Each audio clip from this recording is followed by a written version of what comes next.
नमस्ते, हाय, हेलो, कैसे हैं आप सब। चलिए कहानी शुरू करते हैं, जहाँ पे विजय, आनंद और विश्वजीत तीनों एक घर में रहते हैं। विजय पहले घर का ताला लॉक करके सबको ब्रेकफास्ट करने के लिए कहता है, जहाँ सब लोग, वो दोनों मुंह बनाते हुए, अरे अरे क्या कर रहे हो तुम, पागल तो नहीं हो गए। तो बोलते हैं, मैं जानता हूँ वो दोनों तो निकल लिए, तुम लोग भी निकल जाओगे, फिर मेरा घर ऐसे ही कबूतर खाना बने रहेगा। जब तुम लोग मेरे घर में सो सकते हो तो मेरी घर की सफाई करने में भी मदद कर सकते हो। इसलिए चलो पहले ब्रेकफास्ट करते हैं, उसके बाद फिर तुम लोग सफाई करोगे। तो उसी में विजय का बात सुन आनंद कहता है, ब्रश कहाँ है, मुंह कैसे धोऊंगा। उंगली है ना तुम्हारे पास, कॉलगेट दे रहा हूँ, उंगली से अपने मुंह को रगड़ लो। हाँ, जब भी चाहो तो कर सकते हो, मेरे पास जो है वो तुम इस्तेमाल कर सकते हो। ए, उसमें तुम्हारा थूक लगा होगा। ए, धोया जाता है उसे, मैं तब सैनिटाइज करवाऊंगा उसे अच्छे से, पानी में उबाल करके उसे साफ़ करूंगा, उसके बाद फिर मैं उसे इस्तेमाल करूंगा। तुम्हारी मर्ज़ी, तुम्हें जैसे इस्तेमाल करना है, बाकी तुम ये कर सकते हो जो मैंने कहा। ठीक है, हम वैसे ही कर लेते हैं। अच्छा, तो मैं नहा भी लेता हूँ। अरे, तो नहा कर कपड़े किसके पहनोगे। हाँ, जब तुम इतना ऑप्शन दे ही रहे हो तो नहा कर तुम्हारे कपड़े पहनूंगा, और किसके पहनूंगा। ए, मेरे पास कपड़े नहीं है, घर दिया, खाना दिया, अब कपड़े भी दे दो। ओह, कपड़े भी दे दूँ मैं तुमको। नहीं दूंगा, और खाना मैंने नहीं बनाया, अविनाश ने बनाया। तो क्या हुआ, खाना तो तुम्हारे ही घर में था ना, बनाया भले उसने। खैर, बनाया क्या है उसने, पोहा बनाया है, और क्या बनाएगा। डॉक्टर साहब तो चले गए, वो भी चला गया, और खाओ पोहे। तुम्हारे पास पोहा ही था क्या। हाँ, काफ़ी टाइम से चूड़ा पड़ा हुआ था, उसने शायद वही बना दिया। वैसे भी और कुछ है भी नहीं घर पे, मैं कभी कभार चूड़ा दूध खा लेता हूँ।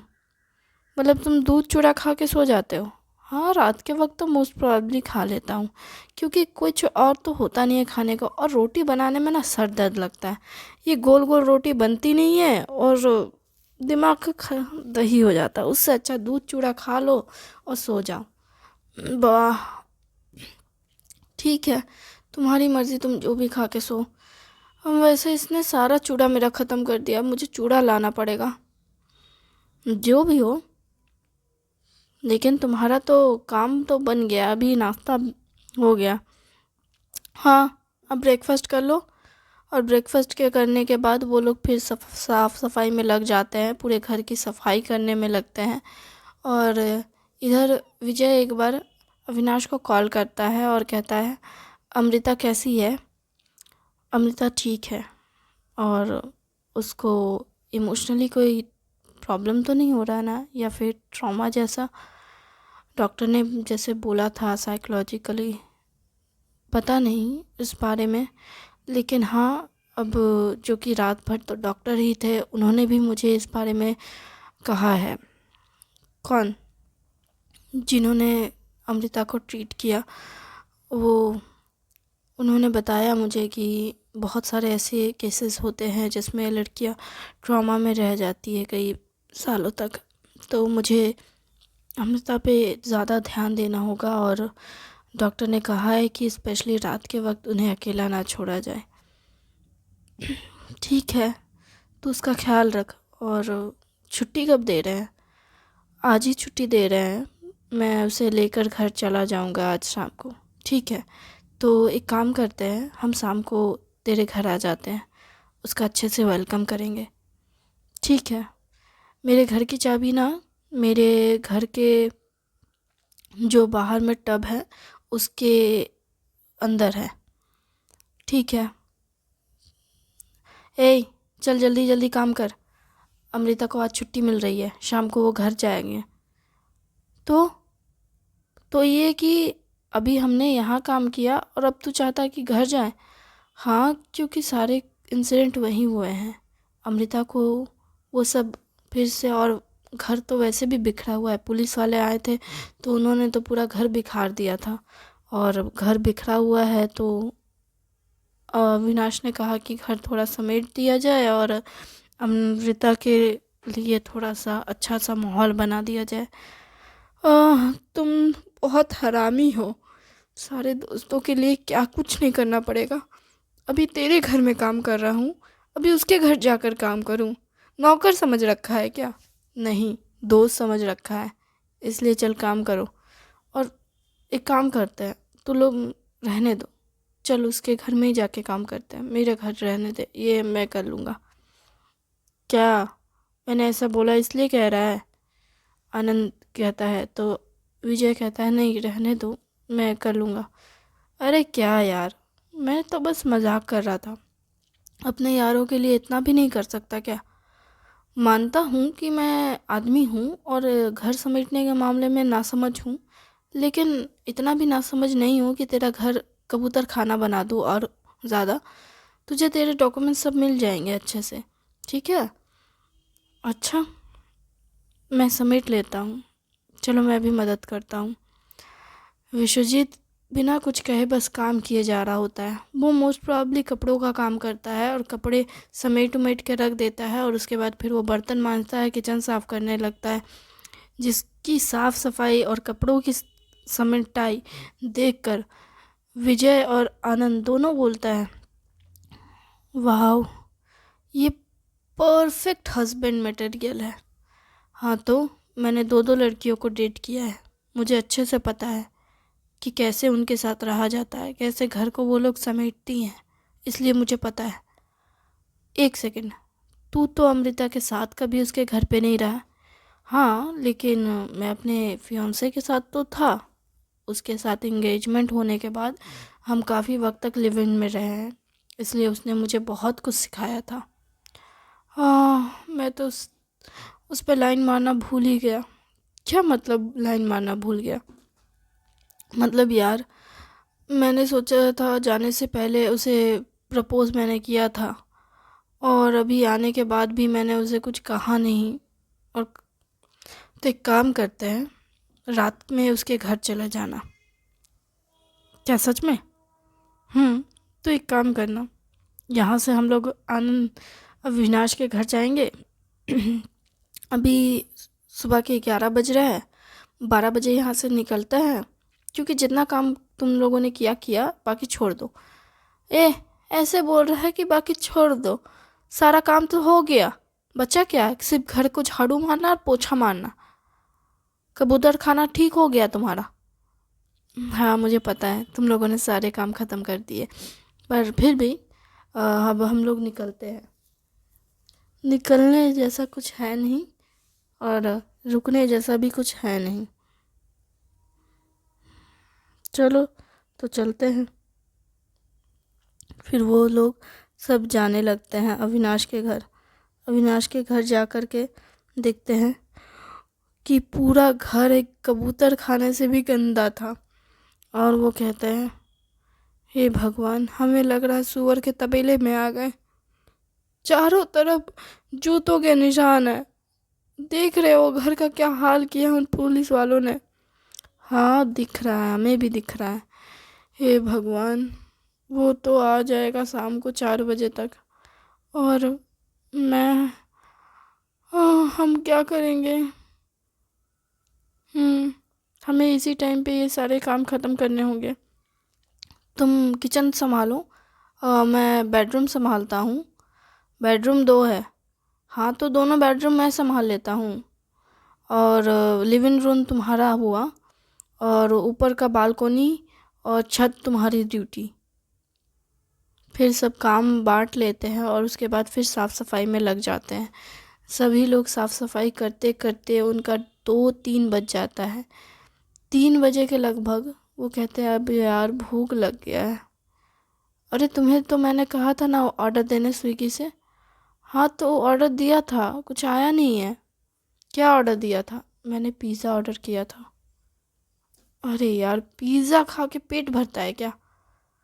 अरे ऑर्डर दे दिया है, देखो आता होगा। और पिज़्ज़ा खा के पेट भरता है? मैंने लार्ज साइज पिज़्ज़ा ऑर्डर किया है। पिज़्ज़ा डिलीवरी बॉय आता है और डोर बेल बजाता है, तभी वो लोग जाते हैं और दरवाज़ा खोलते हैं, और पिज़्ज़ा लेकर वो लोग सीधे टेबल पे बैठ जाते हैं, सोफे पे। और सामने एक टेबल रहता है, उसी पे पिज़्ज़ा रख के वो तीनों खाने लगते हैं भुक्खड़ की तरह, और पूरा घर वो उस जगह को पूरा मेसी कर देते हैं। और खाने के बाद फिर विजय की नज़र पड़ती है कि वो उन लोगों ने क्या किया है। फिर विजय कहता है, इतनी मेहनत से सफाई की थी मैंने लिविंग रूम की, तुमने कितना गंदा कर दिया।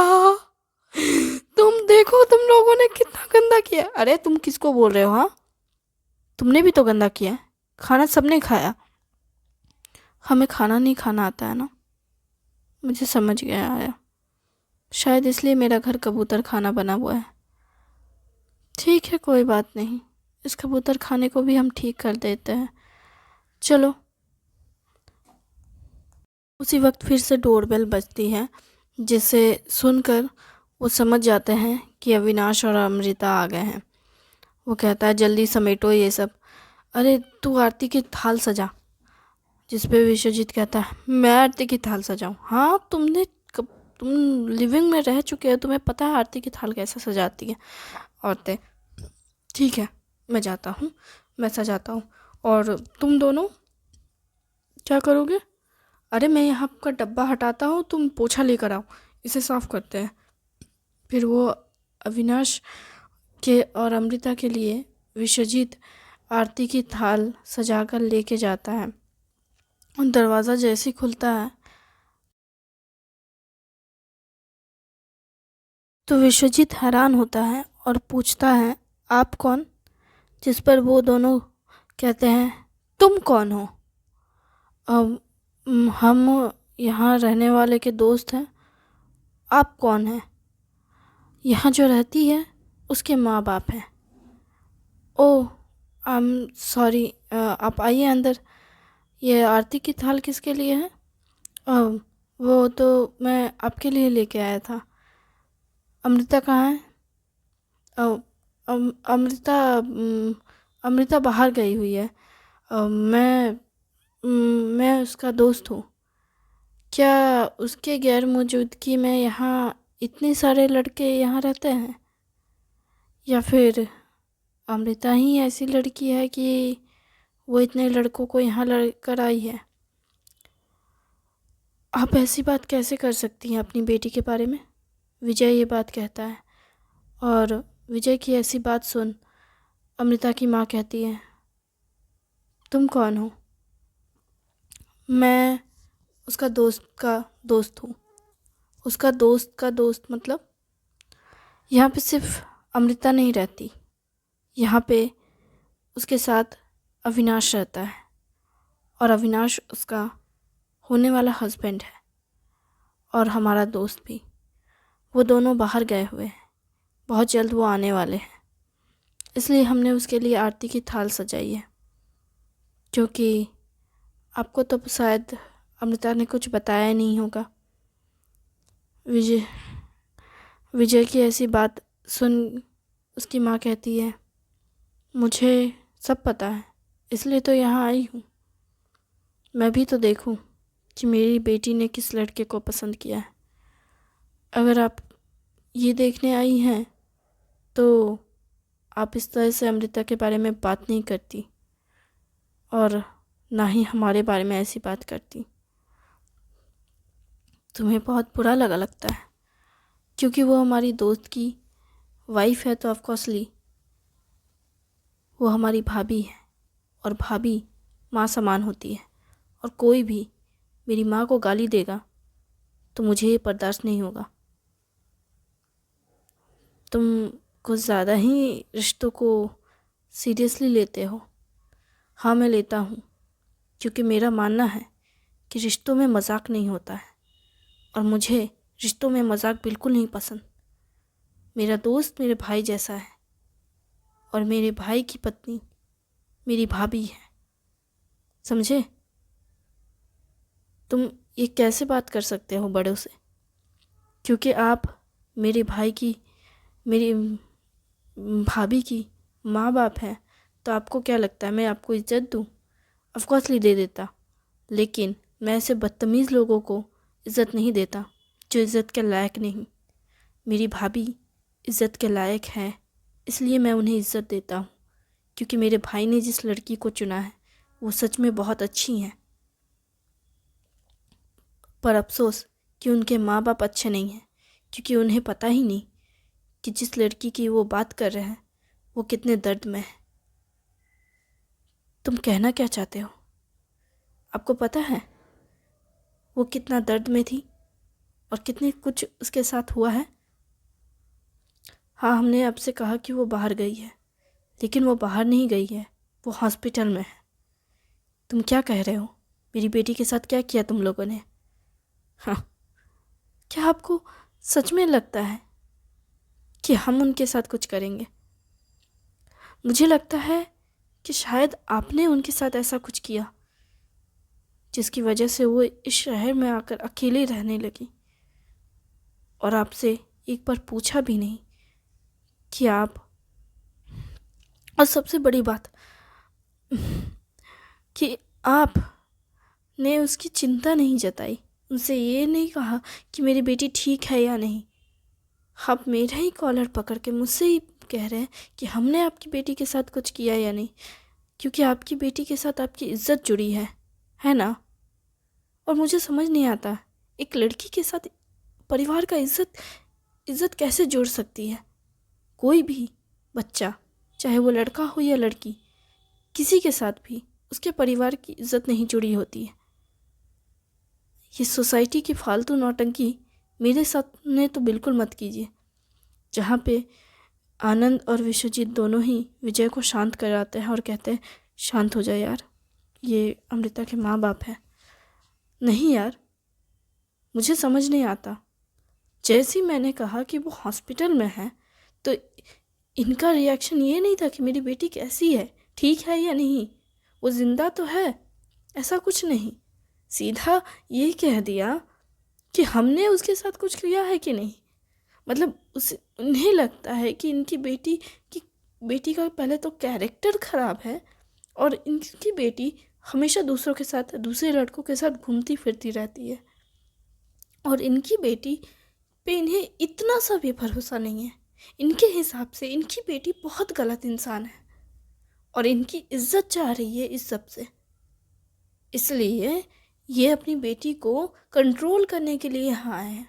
इसलिए नहीं आए हैं कि इनकी बेटी की इन्हें चिंता है, इसलिए आए हैं ताकि ये अपनी बेटी को कंट्रोल कर सके, या फिर ये कहा जाए कि ये शायद इसलिए आए हैं ताकि ये अपनी बेटी को ले जा सके यहाँ से, है ना?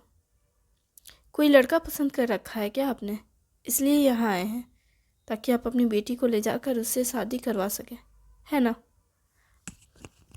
तुम बहुत बोलते हो। मैं ज़्यादा बोलता नहीं हूँ मोस्ट प्रॉब्ली, लेकिन क्या है ना, सोसाइटी की फालतू की नौटंकी और रिश्तों की ऐसे स्वार्थ भरे रिश्ते मुझे बिल्कुल पसंद नहीं आते, जो सिर्फ बनते इसलिए हैं ताकि वो दुनिया। मुझे वो रिश्ते बिल्कुल नहीं पसंद जो बनाए ही इसलिए जाते हैं ताकि वो दुनिया को दिखाए जा सके, जैसे कि आपके और आपकी बेटी का रिश्ता। क्या सोचकर आपने अपनी बेटी को जन्म दिया? ताकि कोई आपको बांझ ना कह सके, या फिर इसलिए ताकि आप दुनिया को दिखा सकें कि आप की एक बेटी भी है? क्यों? तुम बहुत बोल रहे हो। मेरी पत्नी के बारे में ऐसी बात करने वाले तुम होते कौन हो? इतनी देर से तो खामोश थे आप, अब अपनी पत्नी के साथ इज्जत की परवाह हो गई। क्या इतनी परवाह अपनी बेटी की है? मुझे तो नहीं लगता कि आपने कभी अपनी बेटी की परवाह की है, क्योंकि अगर की होती तो आपकी बेटी इतने दर्द में नहीं होती, और इतने दर्द में होने के बावजूद भी उसने आपको कॉल करने के बजाय पुलिस की मदद लेनी ज़रूरी समझी। आपको कॉल करने, आपसे बात करने के बजाय, आपसे मदद मांगने के बजाय, इतने दर्द में भी उसने किसी को नहीं बताया, खुद अकेले सफ़र करती रही। क्यों? क्या आप इतने बुरे हैं? मुझे तो लगता है कि हाँ, आप बहुत बुरे हैं, इसलिए आपकी बेटी आपसे दूर रहना चाहती है, और आप इस लायक नहीं कि आप उसके दर्द को भी जान सकें। मुझे तो ऐसा ही लगता है, बाकी आपकी मर्ज़ी, जो आपको समझ आए।